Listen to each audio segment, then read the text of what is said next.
સુરતના કાપોદ્રામાં થયેલ અપહરણનો મામલો સામે આવ્યો હતો, જેમાં બેંકમાંથી પૈસા ઉપાડ્યા બાદ અપહરણ થયું હોવાની ફરિયાદ નોંધાવવામાં આવી હતી. પોલીસે તપાસ કરતા અપહરણનું નાટક કર્યું હોવાનું બહાર આવ્યું છે. તો દુબઈથી મિત્રએ સુરત ખાતે 10 લાખ રૂપિયા ટ્રાન્સફર કર્યા હતા. રૂપિયા બેંકમાંથી ઉપાડી પરત કરવાના હતા. 4.50 લાખ રૂપિયા ઉપાડી આરોપીના મનમાં લાલચ જાગી હતી. રૂપિયા પરત ન કરવા પડે તે માટે અપહરણનું નાટક કર્યું હતું. અન્ય 3 આરોપીને પૈસાની લાલચ આપી મદદ માટે બોલાવ્યા હતા. મદદગાર 3 આરોપીની કાપોદ્રા પોલીસે ધરપકડ કરી છે. આરોપીની પૂછતાછમાં સમગ્ર મામલો બહાર આવ્યો હતો. મુખ્ય 2 આરોપી રૂપિયા લઈને ફરાર થઈ ગયા હતા. કાપોદ્રા પોલીસે 3 આરોપીની ધરપકડ કરી અન્ય આરોપીની શોધખોળ હાથ ધરી છે. સુરતના કાપોદ્રામાં થયેલ અપહરણનો મામલો સામે આવ્યો હતો, જેમાં બેંકમાંથી પૈસા ઉપાડ્યા બાદ અપહરણ થયું હોવાની ફરિયાદ ઉઠી હતી. તો પોલીસે તપાસ કરતા અપહરણનું નાટક કર્યું હોવાનું બહાર આવ્યું છે, જેમાં દુબઈથી મિત્રએ સુરત ખાતે 10 લાખ રૂપિયા ટ્રાન્સફર કર્યા હતા. રૂપિયા બેંકમાંથી ઉપાડી પરત કરવાના હતા, જેમાં 4.50 લાખ રૂપિયા ઉપાડી આરોપીના મનમાં લાલચ જાગી હતી. રૂપિયા પરત ન કરવા પડે તે માટે અપહરણનું નાટક કર્યું હતું. અન્ય 3 આરોપીને પૈસાની લાલચ આપી મદદ માટે બોલાવ્યા હતા. મદદગાર 3 આરોપીની કાપોદ્રા પોલીસે ધરપકડ કરી હતી અને આરોપીની પૂછતાછમાં સમગ્ર મામલો બહાર આવ્યો છે, જેમાં મુખ્ય 2 આરોપી રૂપિયા લઈને ફરાર થઈ ગયા હતા. હાલ કાપોદ્રા પોલીસે 3 આરોપીની ધરપકડ કરી અન્ય આરોપીની શોધખોળ હાથ ધરી છે.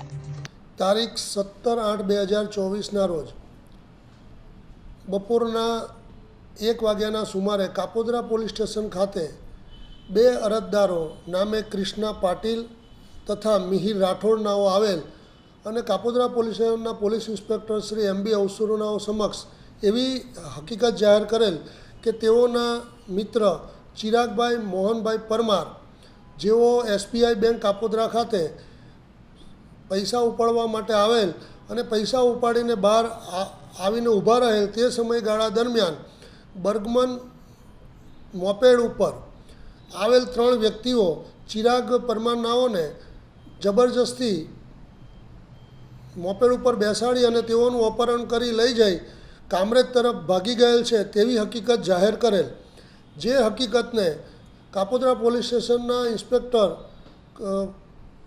MB અવસરોનાઓએ ગંભીરતાથી લઈ સૌપ્રથમ તે અનુસંધાને અપહરણનો ગુનો દાખલ કરવામાં આવેલ અને બાદ આ કામે મહેરબાન પોલીસ કમિશનર શ્રી સુરત શહેર અનુપમસિંહ ગેહલોત સાહેબ તથા સેક્ટર 1 સાહેબ તથા DCP ઝોન 1 સાહેબ નાઓને આ હકીકતથી વાકેફ કરેલ અને તેઓએ આપેલ સૂચના અને માર્ગદર્શન મુજબ કાપોદ્રા પોલીસ સ્ટેશનના પોલીસ ઇન્સ્પેક્ટર શ્રી MB અવસુરા તથા second point Shri Solanki, surveillance સ્ટાફના PSI શ્રી પંડ્યા તથા સ્ટાફના પોલીસ માણસોએ ટેકનિકલ સર્વેલન્સ તથા પોતાના અંગત બાતમીદારોથી આ ગુનો ડિટેક્ટ કરી અને આ ગુનાના કામે 3 આરોપીઓની ધરપકડ કરેલ છે.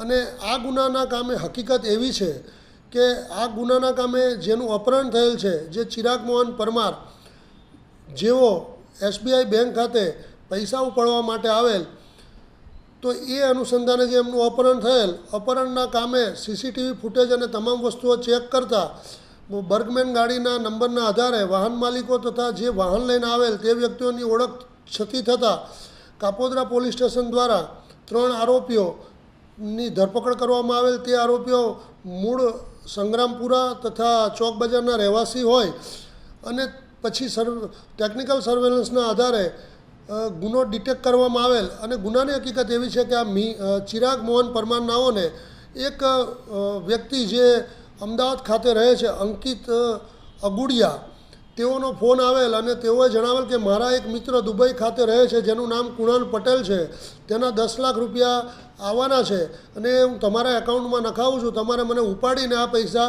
આપી દેવાના છે તેવી હકીકતથી વાકેફ કરેલ અને એ પૈસા લેવા માટે ચિરાગ પોતે અહીંયા આવેલ.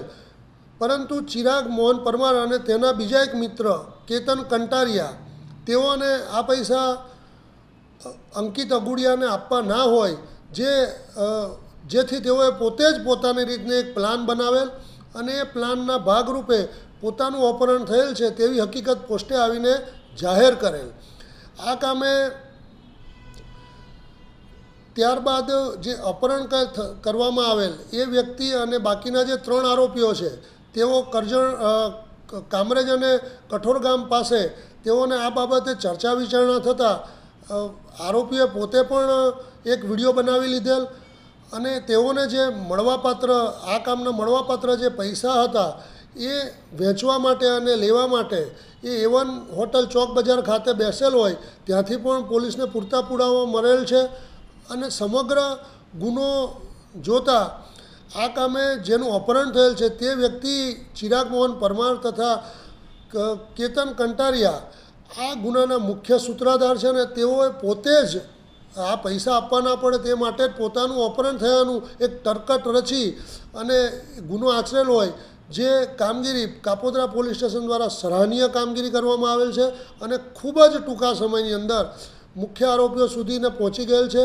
આ ગુનાના કામે 3 આરોપીઓની અટક કરવામાં આવેલ છે અને હાલ આ ગુનાની તપાસ તજવીજ ચાલુ છે. Reporter Arvind Rathod, Janadesh news, Surat.